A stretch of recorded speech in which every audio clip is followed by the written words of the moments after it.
മിനിറ്റുകൾക്കുള്ളിൽ രോഗം മാറും. പാർശ്വഫലങ്ങളില്ലാത്ത അത്ഭുതക്കൂട്ട്, വിദേശ പേറ്റന്റുള്ള ഒറ്റമൂലി എന്നിങ്ങനെയുള്ള ആകർഷകമായ പരസ്യങ്ങളിലൂടെയാണ് ഇവർ സാധാരണക്കാരെ വലയിലാക്കുന്നത്. പാരമ്പര്യ ചികിത്സാ രീതിയുടെ വിശ്വസ്തതയെ ചൂഷണം ചെയ്ത് അത്യാധുനിക സോഷ്യൽ മീഡിയ തന്ത്രങ്ങളിലൂടെ ആളുകളെ കബളിപ്പിക്കുന്ന ഒരു വലിയ തട്ടിപ്പ് ശൃംഖലയാണ് ഇന്ന് സജീവമായിട്ടുള്ളത്.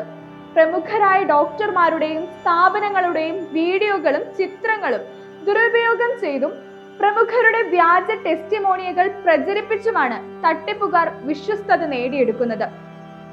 അർബുദം, പ്രമേഹം, അമിതവണ്ണം തുടങ്ങി ഗുരുതരമായ രോഗങ്ങൾ മുതൽ മുടികൊഴിച്ചിൽ വരെയുള്ള പ്രശ്നങ്ങൾക്ക് ഉറപ്പായ പരിഹാരം വാഗ്ദാനം ചെയ്ത് രോഗിയുടെ നിസ്സഹായതയെയും അടിയന്തരിതമായി രോഗം മാറുവാനുള്ള അവരുടെ ആഗ്രഹത്തെയും ഇവർ ചൂഷണം ചെയ്യുന്നു.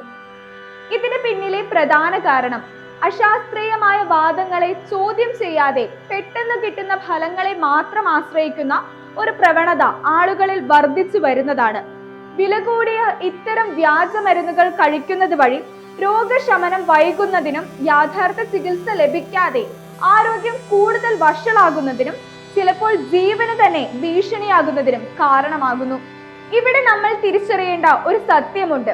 ശാസ്ത്രീയമായ അടിത്തറയില്ലാത്ത, ലൈസൻസ് ഇല്ലാത്ത ഉൽപ്പന്നങ്ങൾ നമ്മുടെ ആരോഗ്യത്തിന് ഒരു ഭീഷണിയാണ്.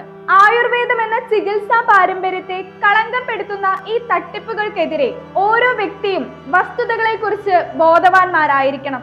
ഏതൊരു ചികിത്സാ വാഗ്ദാനം സ്വീകരിക്കുന്നതിന് മുമ്പ് ഡോക്ടറുടെ യോഗ്യത, സ്ഥാപനത്തിന്റെ അംഗീകാരം, ഉൽപ്പന്നത്തിന്റെ ലൈസൻസ് എന്നിവ ഉറപ്പുവരുത്തേണ്ടത് അത്യാവശ്യമാണ്. ആരോഗ്യ സംരക്ഷണത്തിൽ അത്യാവശ്യം വിവേകവും ജാഗ്രതയുമാണ്, അല്ലാതെ വെറും വാഗ്ദാനമല്ല എന്ന് തിരിച്ചറിയുക.